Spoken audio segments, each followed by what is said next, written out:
it is our moral responsibility once we've uncovered something of this level to do our best work and due diligence daily to promote that message and make sure that it falls on as many ears as possible so that it can spread and help others to avoid what we went through.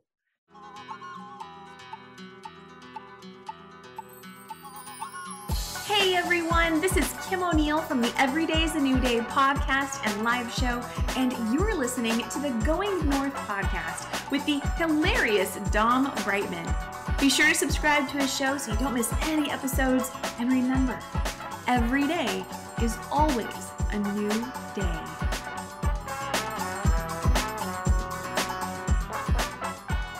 How's it going, my friend? It's your host, Dominic Dom Brightman here, just giving you a quick forewarning/disclaimer that, hey, these podcasts are recorded on average 2 to 3.5 months ahead of the release date. So if you're hearing today's episode, most likely it was recorded 2 to 3.5 months before it was launched. So just throwing it out there in case you hear something that may sound a little off.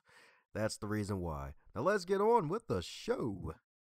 And today on the Highlight Reel Builder for Authors, known as GMP, the Great, Glorious, and Glamorous, is the Going North podcast. We got one heck of a super special, awesome human for you today, folks. That's right, another super special, awesome human. Well, then again, who isn't a super special, awesome human that appears on this show? Because today's guest in particular, we got a mompreneur in the building, baby. That's right, a mompreneur. That's right, folks, with an undergraduate degree in biology and chemistry. So that's right, she likes to blow things up, and she even has a passion for health and fitness, and she's launched her career in the facial and body contouring world. You heard that right, folks, body contouring world. So helping women get scooped up a lot quicker. And more than 2 decades ago, she founded a high-end La Belle Famosa spa in Nashville, and she has a second location that's been thriving since 2019. So let's give it up for the queen herself, Miss E.H. herself, Miss Elizabeth Harris. How you doing, Liz? I'm doing great. The queen, I love it. That's awesome.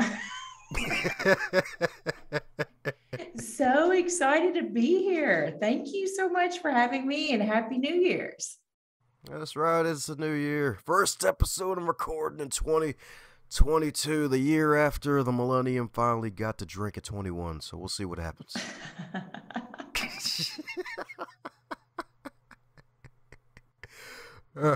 So my goodness, as you know, with all bios, they're not allowed to be 74 days long. So I'm filling in any cavities I missed about you. Yeah. Well, no, I mean, no, you're right on point, and it's just funny because you start off in high school and you have all these, goals. Well, I did. I don't know if everybody has some goals. And I was going to be, in the stock market. I really enjoyed that, trading, finance. Plus I had a mentor that I loved. And so I went to college at Lambeth and political science, et cetera, et cetera. But, I went to that first biology class, and it wasn't that I hadn't taken biology before. It was just, I had never dissected an animal. And we got a pig, which was confusing. It's like, okay, where'd you get this pig? But we dissected it. And I mean, I don't think I'd ever dissected anything before, because I looked inside and I was just like, holy moly, there's things in there. Mm-hmm. And it was just like that day I went and changed my major. And I always I'm good, fam. Yeah, I'm like, surgeon, please. How to do that? That's cool. It's funny because all the baseball players like, hey, can you cut my pig? And I'm like, sure. So I was just, having a ball with it. And as I continued on in school, I put pre-med down and finished up at Murray State, ended up teaching some anatomy classes to nursing students with cats. And I just loved it. And to get my patient care experience, I had to work in the medical field to some degree. And so I got an equivalent of a master's in sports medicine and fitness from American College of Sports Medicine down at Cooper Institute. It took about a year to get that, go down there and do the testing. And of course, I was super anal about it.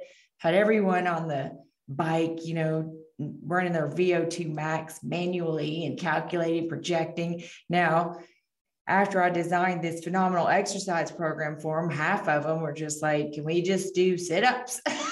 Like, no. But it's just funny how life takes you on a course, and you don't even really know why.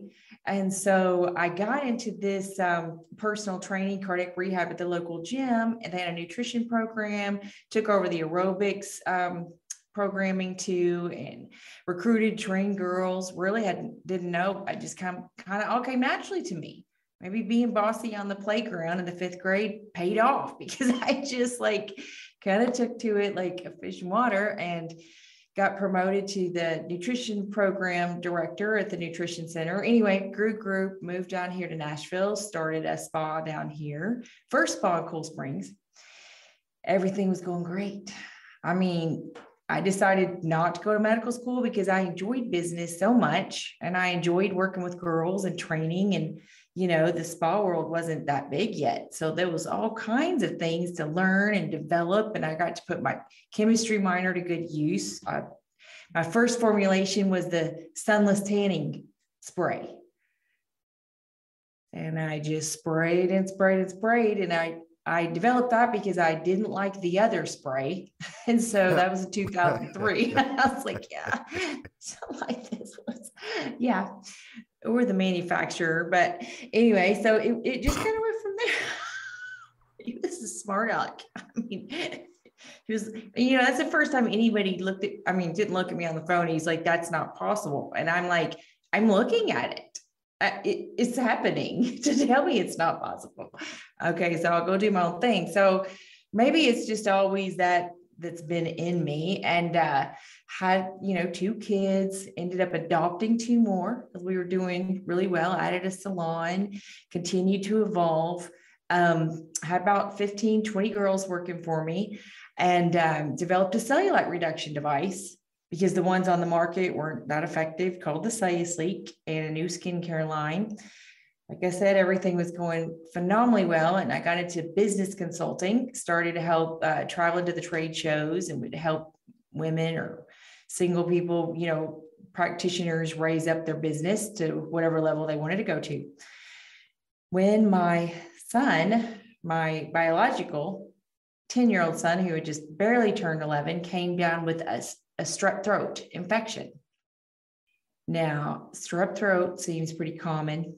Sore throat, whatever, go to the doctor, get a positive test, go on antibiotics. But in this instance, his stomach was really hurting him, really nauseous. So we ended up going to the doctor, and, he takes his 2 weeks of antibiotics. We think all is well. And a couple of weeks later, he just completely, within 3 days, disintegrated, right before my eyes. And we learned that he had something called pediatric autoimmune neuropsychiatric disorders associated with streptococcal infections. Say that 5 times fast, right? My God. Right. Yeah, no wonder they shortened it to PANDAS. No wonder. No wonder they shortened it to PANDAS. And it was an interesting journey. I mean, it was horrific because, we went through many doctors. Nobody knew the answer. They didn't know the treatment, but the symptoms were all psychiatric or behavioral. And so like ADHD to some adults looks like, misbehavior, disrespect, and then when it goes and evolves into oppositional defiance disorder, and I don't know, have you ever heard of that, oppositional defiance disorder? Yes, actually listen to some of your past interviews, surprisingly. That's the only reason I know about it. Well, there's a marked difference because there's a lot of parents out there that are struggling right now. In fact, there's a Facebook group with 100,000 moms that think their kids have got ADHD, ODD, OCD, anxiety, all these things in one kid. And I'm like, oh my gosh, I've got to do more podcasts because this is PANDAS. It's like all these things wrapped up in one. And boy, when you've seen ODD, this is just something you'll never forget, because you'll never want to see it again, because it is like Satan is in the house all of a sudden. Oh In yeah. the house. Yeah, just, I mean, F word, I mean, just like out of the blue type thing. Anyway, I was also having symptoms, like I said, come to find out I had complex regional pain syndrome. Now, both of these syndromes or diseases or diagnoses are extreme. They're very extreme. People with CRPS end up in wheelchairs, nerve blocks, spinal stimulators. I mean, my future was horse tranquilizers, ketamine. I mean, it was just what do you do when you're in that spot when your son's future is prison or, something to that nature, even maybe even worse. So, it's that point where you just decide what really matters to you. Is it everything you built up around you, or is it your responsibility to your family? And so I just stopped working for about a year, and ended up being more than that, and went full force trying to figure this thing out with doctors' helps, the help of doctors. But we ended up getting tangled up with the juvenile detention center.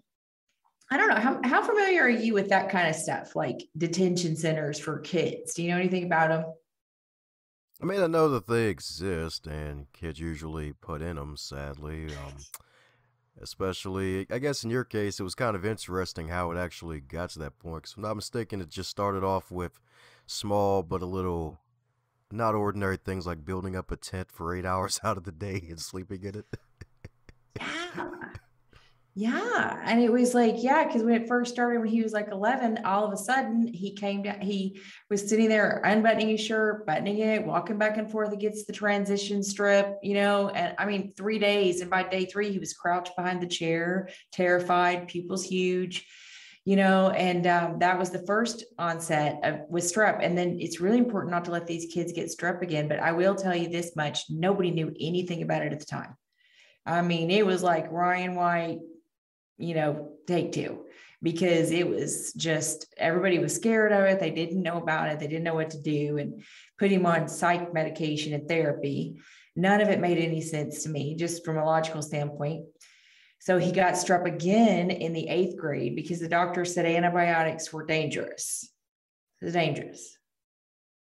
Yep. Mm-hmm. And I was like, they're dangerous? But wait a minute, I can go over here and get hydrocodone. I can get anything like that way easier, and that's fine. But I can't get penicillin to prevent this. Well, let me tell you, PANDAS is dangerous. Antibiotics, I'll take that any day. You can repair the gut. You can repair the gut with probiotics. But so that second one was really bad.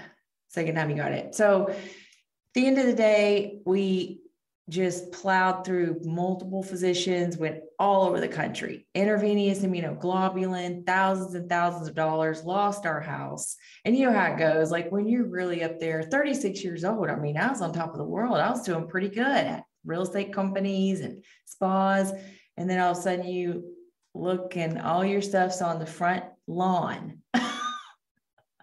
It is something that's like, okay, what do we do? You stay the course. Like the whole reason was for you to continue trying to figure this thing out. So you got to do it. So bounce around, find an apartment, dump half the stuff, maybe more.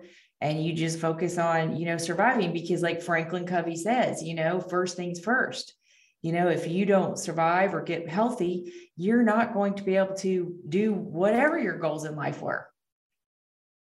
And so that was the one and only focus. And it was pretty hard times. But at the end of the day, several years later, we ended up finding out that this causation for both of these things was a bacteria. It was a bacterial infection. It was Mycoplasma pneumoniae that had been genetically modified. Wow.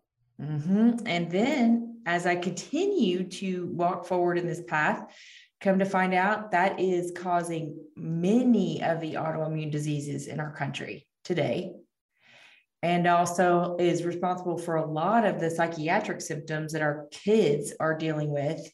And I'm here to tell you, if we just continue in this way, our country is going to be in shambles. The autism rate is skyrocketing. So anyway, I was just here to bring you a little good news. No, just kidding. I mean, hey, if you're a missionary or an envoy messenger, hey, bring the message, That's right. Exactly.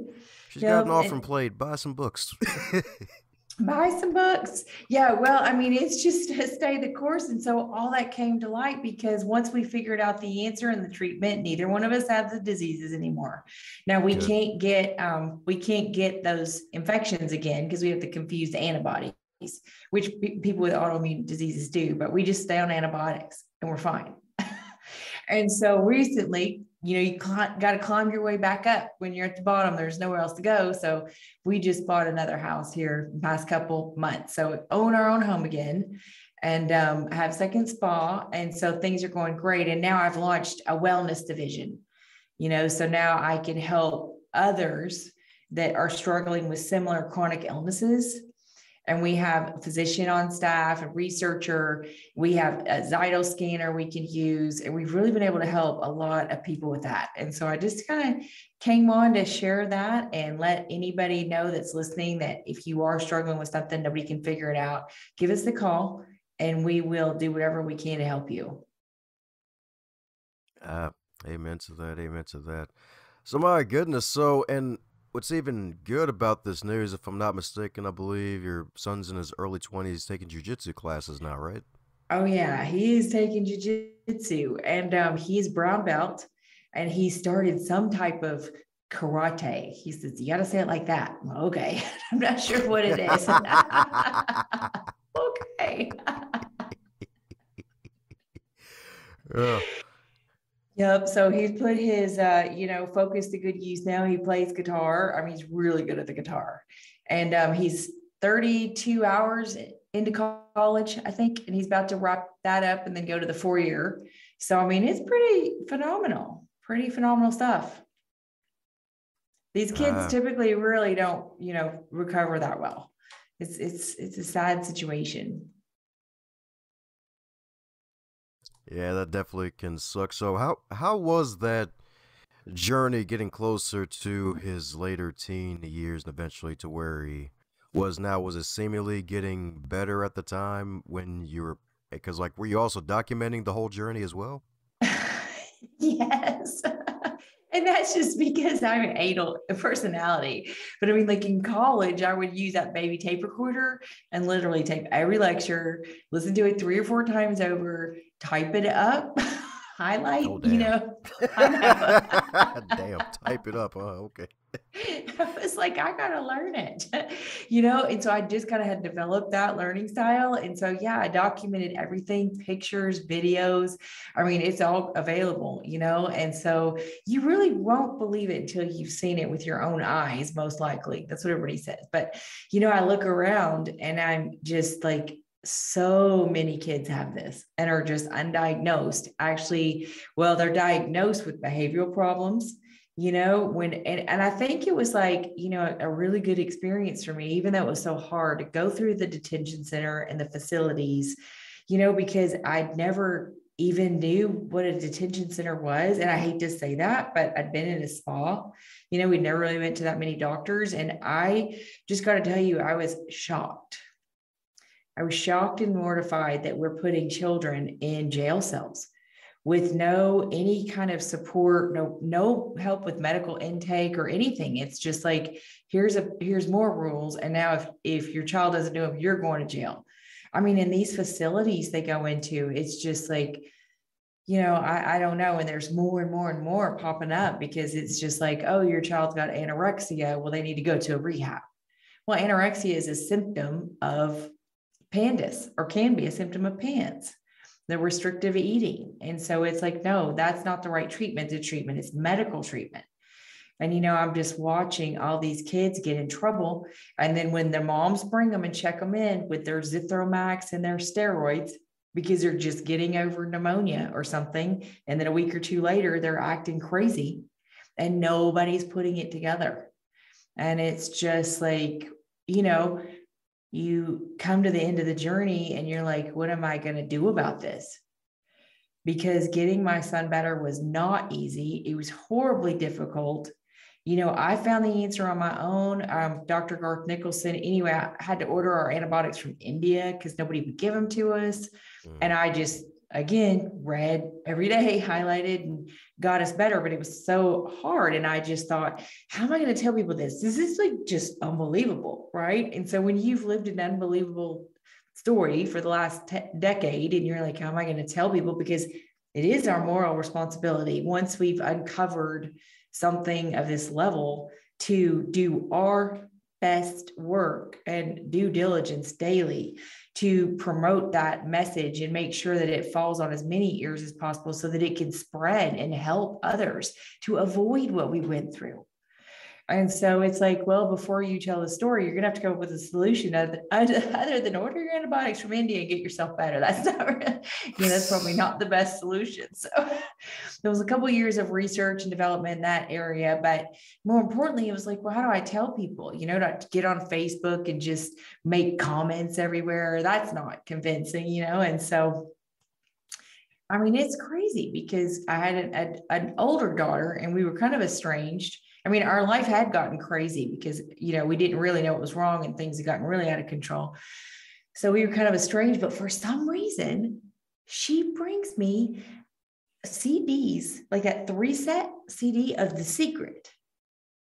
The Secret. Oh. I'd never heard it before. I'd never listened to it. I mean, I'd heard the name of it, but I mean, that's how I always thought anyway, is like positive, and you just got to stay strong, and you can't be, you've got to think when, this is not possible. Because if I really stopped and thought about it, the chances of me figuring this out are probably like close to none, but I mean, you can't give up hope because then you're dead. So sure. Try or die. It's like, you better try. So, she brings me this disc thing and she asked me, did you listen to it? And I'm like, well, I'm going to listen to it. So I listened to the first one and I'm like, blah, blah. Yeah, I already know that. Second one, kind of same thing. But on the third one, and maybe they were out of order, but this is how it happened for me. This guy, the Chicken Soup Soul guy, he wrote Chicken Soup Soul. Yeah, Jack Canfield. Yeah. Is that who that is? So he's telling his story, and he's like, well, I'm going to write a book. And then he talked about how he did one, ad, and it got everywhere so fast. And I thought, you know what? I do need to thoroughly document this. I do need to write a book, but see, I'm no writer. Scientists really are not writers. We're like logical thinkers, facts. It's not interesting at all when we, write something out. And so I did have a lot of pictures, a lot of documentation, and I had been posting in this PANDAS Facebook group because, there was nothing else with a group, to kind of pose a question. And I'd been like, did your kids have this? And I kind of had figured it out with their help back and forth. Yes, no, yes, no.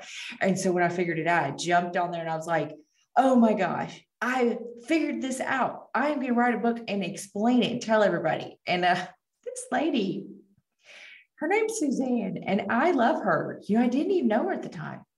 And I don't know if she'd been watching my post or not, but she immediately comments and says, if you're going to write a book, you're going to need an editor because you're not a writer, you're a scientist. Well, and I had gotten sideways with that because I owned a spa. So I thought I was a business owner, but I guess, technically. And so I was just sitting there so broke. I mean, we were living like, we called it a mouse house. And to keep that positive, we would just catch them. And I told the kids that they were just coming to live with them. They were so sweet. We'd keep them, make them pets, put them in the side. So that's kind of where we were. So she said, there's an editor I know. I'm going to hook you guys up. And I was like, didn't even know what an editor was at the time. Didn't even know what an editor was. Didn't know what published meant. Nothing. Not. Probably hadn't read a book. Except this medical research thing. And so I connected with Andy Durkin that night and told her, and I told her I don't have any money. And she was like, I'll write it for you on contingency. And you can just, if you sell any, then you can just give me a percentage later. And I was like, really? So I didn't know what to write. And so I just wrote my whole life story because And that's basically what it is, right? Stuff you've been through. So it's like, hey. because I was like, how are we going to connect all this? And of course, the hardest section, the last section, like, and then we went to a bunch of doctors and he still wasn't better. And so I went out on my own. And like, that was the last like paragraph, but it was real general because that was a really hard time. And she emails back and says, here's your story. And it's like the last section. And I'm like, wait, what about the other 750 pages I sent you? Yeah. Yep. I just started typing. She said, no, you're going to have to develop this one. Oh, it was so hard. I mean, I had to go back and get like medical documents from like every visit, wait for them to come in, lay them out, make sure it was all correct. And I finally get it done. I mean, night and day, you get this obsession to get this thing done because now you've got this mission and it's your responsibility. And now it's like, got to get finished. And so I wore those keys out, and then I didn't know how to use Google Doc because I'd been in a vortex for 10 years. And so I'm like, we can talk on here back and forth on this document. And so she taught me that. And so I got it done. I was so proud of myself. And one of my clients, Dr. Lynn, she's like, I don't see your bibliography in here. And I'm like, what? She's going to be taken seriously. And I was like, no, I'm done. It's true. It's right. Yeah. And I mean, there was those thousands of articles that I had just skimmed over, and I think my brain was like making way faster connections than it does now, because that was probably one of my symptoms at the time, and I'm like, how do I go pull it all back? And so that took me several weeks, but that was done. And then it was so funny because I was so angry. And you know how when you do something in anger, it shows in your creativity. So I named the book America is Infected. And I put a bioweapons, like, that really dark black wheel with kind of and I mean, it was just really intense. And it was 450 pages. Oh, and yeah. it was, you know how this goes, right? Oh, yeah. Yeah. And just like, going through this part of the journey and like trying to make it into a story when it was so awful. It's like, how do you do a transition? And I'd never read a book. So I had like with Gossip Girls, I found a book like in my daughter's room and I opened it up and I'm like, oh, you got to put quotes. And I'm like, I didn't do that. I have to go back and read, And so it was just like this thing over and over and over again. And it took a long time, got the first one published. I self-published it, did a website. And then a friend of mine knew Alex Jones. I didn't know who he was. I didn't know what anything was at the time. I just knew that I was going on a show, get down there and I go on. And then there's like, all kinds of people emailing me for help after that, after I talked about it. So it had just like sparked so many people's symptoms. And I just couldn't manage it at the time. That was 2016, and I was still trying to get him better. And I was just trying to make sure. And so it was hard to do, but I just had to push pause for a few years, get him completely better, get the spas back up and going, and then circle back around. And in the meantime, I did get a publisher, Morgan and James. And that was a great find because it's a hybrid publisher. And because for some reason, I just, I was going to go with Skyhorse. And, I'm like Judy Mikovits and Robert Kennedy. Is it the Kennedy that's writing all the books now? They're both with Skyhorse. And so I thought, I'm going to be part of this trifecta. But for some reason, I just wanted to retain the rights. If I want to do a movie later, if I want to do another book, I don't know. I just didn't really understand it, but it looked like, I just pushed pause on that too. And then Morgan and James came along and they've been great because, I can sell the books on my own. I can give them away if I want to, sometimes like if somebody doesn't have any money and they want a book, I'm going to give them one, and I'm going to give them, I gave 100 out of the luncheon. So it's just kind of like, this is now my mission. So I know I've got and that's the hard balance, I think, is because when you love something so much and it's so important and you feel like it's, such a 911 to tell everyone, but yet you still have to like live your life. So it's like finding that for me was, a little tougher than I had thought, because I almost feel guilty going into the spa and helping someone look beautiful when I know there's kids over here with autism that can't speak and I could help them, so it's this conundrum.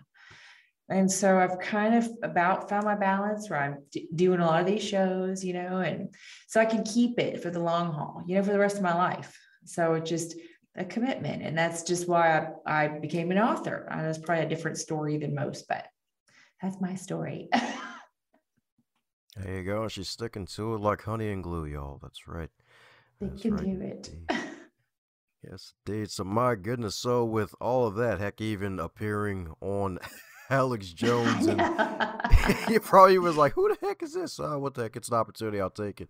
And it's like just getting swarmed with, because I know he has an engaging audience, definitely. Because dude can be quite a character at times, and having to really take that break to now, where it's like, okay, I can really take this to full gear now. So what was I guess, any signs that folks should really look out for if they have any children who may be showing signs of, I guess, interesting behavior? Because we got a whole lot of stuff going on nowadays, and it seems like it's just getting worse and more creative on the dark side of the game. Yes, and I don't want to, I'm just telling the truth. It's going to continue to get worse because this is contagious. And the way it's like, slanted in the media and everything, it's like they're shining the light away from the right answer. And so, yeah, there's all kinds of things like, night terrors when they're real little, parental separation anxiety, like next level. And that's the thing, is like this stuff, you can look at it when they're younger and it's kind of underlying and you can explain it away. Oh, he's just a perfectionist. Wait, no, that's OCD, because we're not psychiatrists or I wasn't any of those things, and I thought it was really super cute that he wanted to line everything up at the toy store when he was 9 months old, from the front door to the back wall. And he was just, I was like, oh, he's a perfectionist. Well, I brought it up with the doctor. Oh, that's normal. And I think that might be my trigger phrase, because, or either that, or no, that's not really it when you're looking at something, And so I think it's just trusting yourself as a parent. Is this behavior like next level? Like, do you want a red cup or a blue cup? And the kid's like, I don't want any freaking cups. That's next level, or screams and cries a tantrum. And like, wait, what did I do wrong? It's just kind of like that. And also, do they come in patterns? Like these kids eventually lose like physical symptoms of sickness. So they will have flares, like, especially after they're sick, but sometimes even when you don't see them as being sick, and they really are. And so it's like, if they have an allergy to gluten, instead of like, having a stomach ache, they might have a flip out, and it's just like, OMG, this is like completely backwards of anything I've ever thought. It requires a total paradigm shift. And it's intense, but if you want to like save your children from this life of all these horrible diagnoses and get them headed in the right direction, it's going to take a little bit of like willingness to be open-minded to a different viewpoint. Also, I think a lot of these kids have, tactile sensitivities, like their socks don't fit right, their shirt's just not right. Like it drives them nuts. They end up with ADHD. Some of them can become bullies, some have Tourette's. And, I recently found out that stuttering can be a result of streptococcal infections, an autoimmune disease. And I was just like, I cannot learn any more of this. Like, I can't take it. But it's just learning how to research. Yeah, it's too much, right? Yeah, exactly. Because I'm not an expert on this, but stuttering, I would think that would be just something from a fear, based thing, because sometimes a lot of folks get over their stuttering just by doing a lot of speaking and getting over and just getting a speech pathologist usually. Well, yeah, yeah, and that's true because it's like part of your brain in this area that is responsible for the stuttering, and you can get over it just like you can kind of get over like when an infection passes. They might have never had strep again, or they might have had a different reason for having the stuttering. But it's just kind of shocking that like sometimes it can be from this, sometimes it can be from this, and sometimes it can be from this, or anxiety can be from a thousand things. And it's like, are we looking at the right thing for this patient or client? And I think that is what I'm saying. There's no cookie cutter approach to a treatment protocol or an assessment or, even just a symptoms check. There's no like this, and this equals this. It's that those days are gone. Those days are gone. Oh yeah, it's true. It's true. These past 2 years are proof. On top of everything else. Really, I mean, and what timing for me? I was like, well, there couldn't be a better time for my book to have come out right on the heels of this. Because now it seems like some people are getting woke. Oh yeah, that's right. That's right indeed. Gotta have that third eye open. In my case, the fifth eye open. Yes, indeed. Yes, indeed. So, since you've been on this mini podcast tour promoting your wonderful work and trying to help out the kids, is there a question that you wish you'd be asked more often? I mean, I just think maybe, yeah, even getting down to like, is this the root of addiction?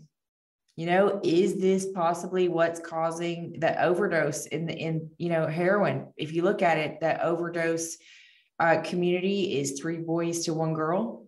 The PANDAS community is 3 boys to 1 girl. And I mean, what can we do about it? Like, what can we do? Ah, all right. Cool, cool, cool.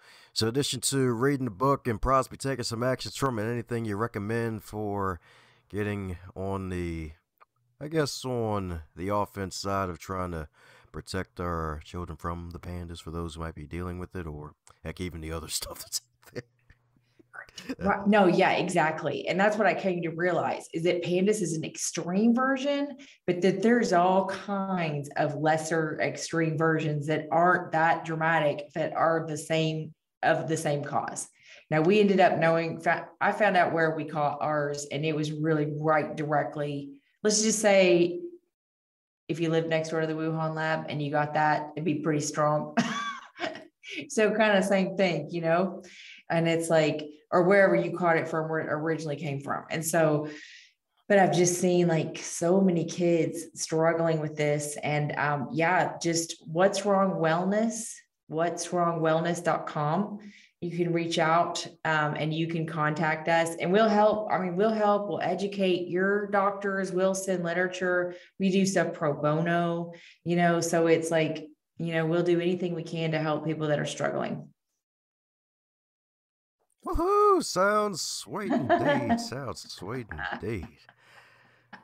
Yes, indeed. Yes, indeed. So definitely check out that wonderful site, folks. So we're coming down to the magical question that every guest gets to receive, and that is, if you're to wake up tomorrow and you're 25 again, but you're in the year of 2022 with all of your knowledge and experience, what advice would you give to yourself? Take antibiotics. Yeah. Just get on them, stay on them. It'll all be fine. Well, it's all fine.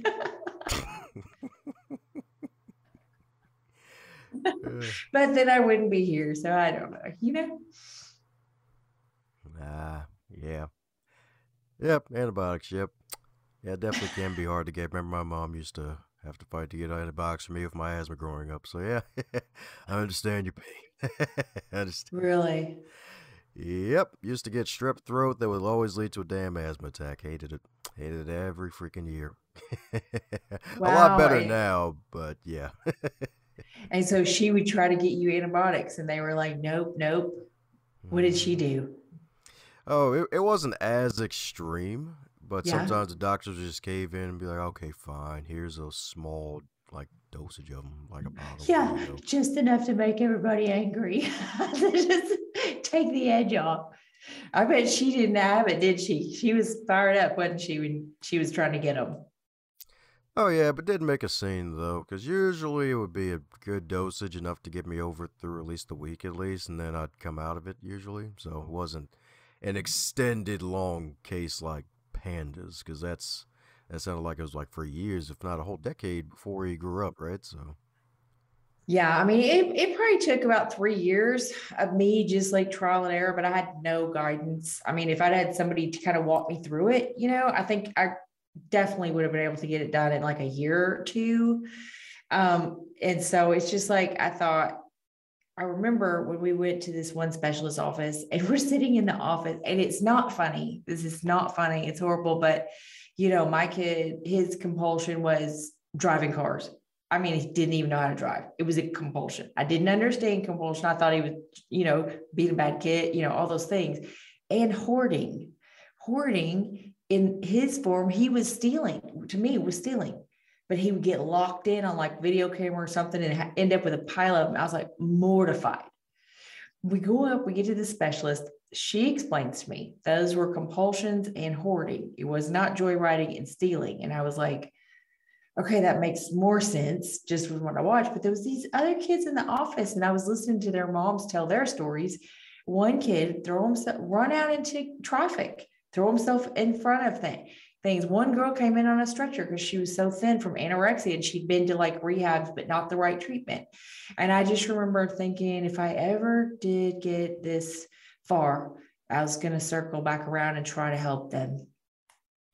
So that's just what I'm doing. And that is extreme, but there's a lot of extreme things happening these days.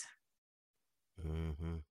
There are a lot of extreme things happening. I mean, if you just look around, and the thing is, like, you go to Alex Jones and you don't know who he is, but he's famous or whatever, and you're kind of nervous. And plus he had that doctor group that's his assistant guy that like has the lab. So I got to go meet him first. So I was up in his office, and he wrote the gut book, and I didn't know that. And I was like, you're the one that started all that about antibiotics. I was like, what the heck? So we get to know each other. And then, you go over here to the show, and then you learn that he's saying all these things about Sandy Hook, that he's now like in a lot of trouble for. And honestly, after that, I was like, oh my gosh, like, I did not, I didn't know, don't agree, because, I had done extensive research into Adam Lanza. And what people don't realize is like we can dig into these histories, and they're readily available, is the history of their psych meds and their parents' problems and their stints they've been in trouble, but you can never see their medical history. It takes forever to find it, forever. And I was digging. And Adam Lanza, he had a dark form of OCD. His poor mom had taken him everywhere, to Yale, everywhere up there, and nobody could help him. And she didn't have any support. And guess what disease she had? Multiple sclerosis. Which is an autoimmune disease that I talk about in the book, and how it's connected to all of this, and so I'm like, okay, so where do we go with this? Because when you look, the kid down in Florida, same thing. And every single bout that he had with the law, if you look, are all during cold and flu season. Nothing in May, June, July, the time where the air is warm, a lot of things are killed off, but man, cold and flu season shift, mycoplasma season comes in, and he's like, bam, bam, bam. And every year getting worse. And it's just like, we spend so much time looking at what I believe are the wrong things. And we're looking at, this and that and this and that, when really that's not the answer at all.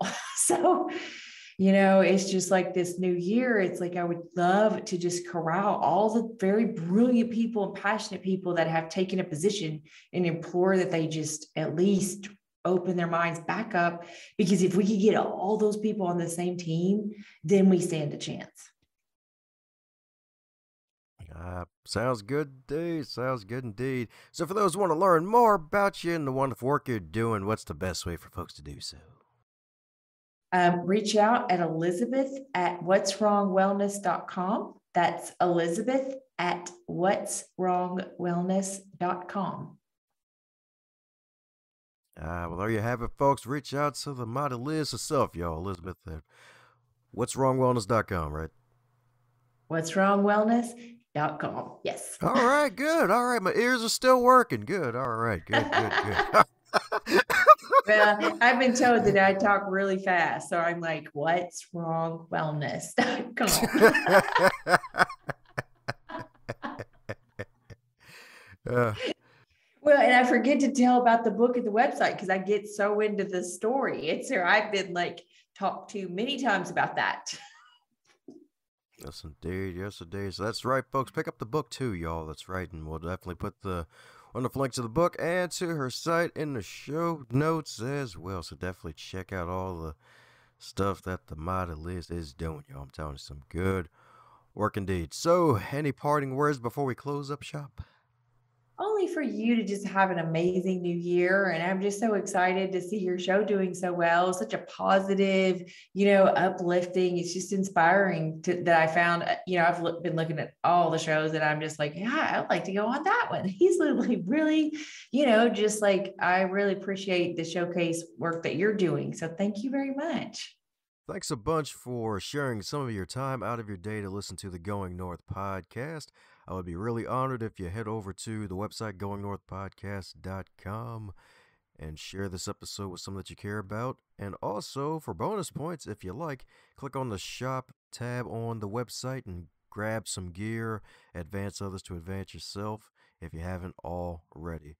Have a great rest of your day and keep advancing north to your greatness.